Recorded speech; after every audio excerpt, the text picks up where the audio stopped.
most common things that we face in our industry right now. And last week, I provided 10 different strategies that I implement for my clients on how to resolve this situation, right? It's one of the most common ways of what's stopping us from getting approvals, from leveraging anything from your business credits, from shifting the debt, credit partners, your private bridge lenders, there's ghost debts.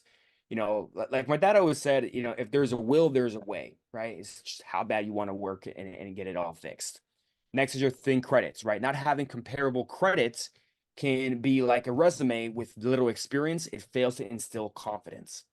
When you're working with these big banks and you're looking for 100,000, but you've only been able to show that you have 5, 10, $20,000 in comparable credit, it's hard for a lender to say, hey, I'm going to be able to give you that much from that angle. So it's always good to work on your personal credit. Here's some strategies that you can do.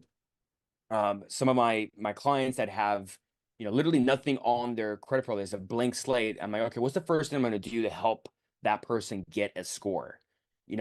Authorized users are a great tool. If you have any friends, family, anybody that you can leverage their cards as an authorized user, as long as they're in good standings, high limits, low balance, long of establishment is going to help you.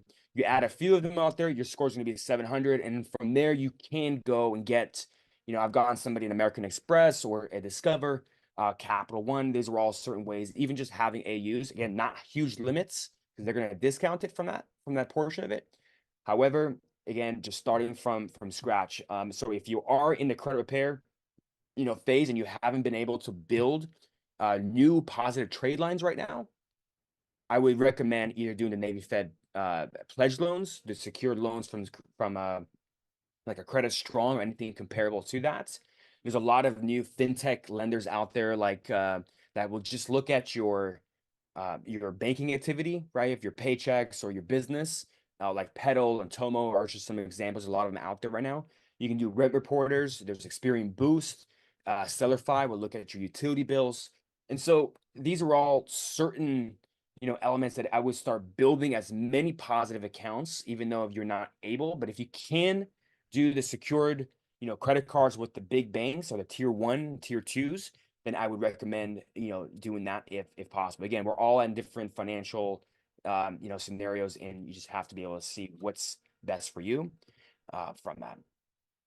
All right, so I get this common question: when should I close out my credit building trade lines?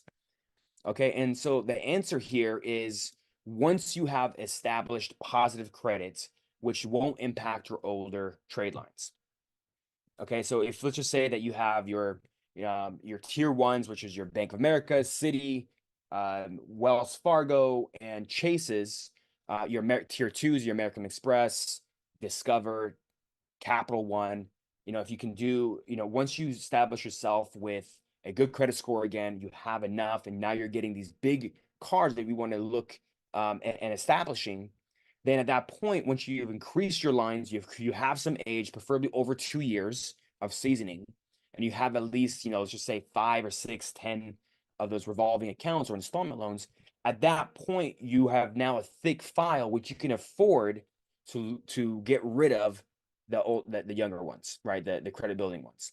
Because if I had to choose between just going straight into the if I had to rebuild from scratch, then that might be, more activity and having more trade lines and data is, I think, a better choice versus just having fewer with just major ones, even if it's in a secured aspect. Hopefully that helps with some strategy of rebuilding yourself. All right, excessive inquiries, as we all know, no more than 4 to 6 within a 6-month period, sometimes even 12 months. Some lenders may look at the full 12 months of how many inquiries you've had, right? But each inquiry is like a pebble in your shoe. Too many, and the journey can become painful.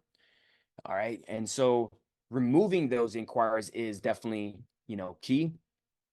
Just wanted to give a real quick, demo of something that we've done for one of our clients. This client right here had 21 on TransUnion, 40 on Experian, 9 on Equifax, and then within what was it, a month, I believe, a month and a half, we were able to remove all of them. You can see how the score increased dramatically to 671 from there. So 2 on TransUnion, 13 on Experian, and 4 on Equifax on removing 51 inquiries. You know, again, these are all certain things that we've done for many, many clients. Of course, I can't provide the financial, the personal information from over here. But wanted to give you guys a real quick study. Just a little bit of a 2 millimeter shift can make such a big difference. As you can see that this client, when we first started with him, he had a 666 credit score with a 55% utilization. You can see 62,000. Now we worked with him on our debt reduction strategies, right? The 10 that I have already taught you. And by getting him down to the 10%, you can see such a huge jump, almost 100 points of a jump, you know, from that in removing those inquiries. That then got him in line to get him a business loan for 80,000. We had him a few business credit cards for 87,000, and he wanted a personal loan at the same point, so we got him a 40,000 from there.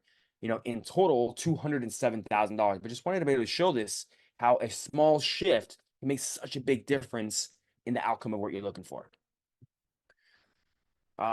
Speaking of, some credit repair, we had a client that really wanted to actually finance a car, and he didn't have a car. He was trying to move cross country from Maryland to Arizona. And when I looked at his credit, he had 0 positive accounts and 4 collections from that. Now, about literally 7 days later, we were able to remove the collection through my contact. But you can see how now he has no credit score, right? This is Credit Karma. It went from a 517 because he had no data. He went to a 4, which essentially means 0. And by adding 3 primary accounts and 1 authorized user, you can see how we gave him a 200-point jump in such a fast period of time. He was able to get the car and move forward. But I just wanted to show that to you of, look, your credit is just a mathematical equation. How many accounts do you have? Are they in good standings, low standings at all? And just by being able to remove the derogatories, it will make such a huge impact at this standpoint. So the fastest way to get funding is really to understand your CFP, right? Your current financial position. And just like a GPS, right? If you're going to a destination, would you want to know what your exact coordinates of your GPS addresses, where either Google Maps is going to tell you exactly where to go step by step and to get to your destination? Or do you think you're going to be able to get there faster if you're flying blind, with a blindfold, trying to get to your destination? Like, who do you think is going to get there faster? All right, so business credit, right? One of the biggest mistakes that we identify and we see is, number one, of course, your recent derogatories, late collection, charge-offs, very similar to your personal credit and everything that we go through. It also can show up on the business side, right?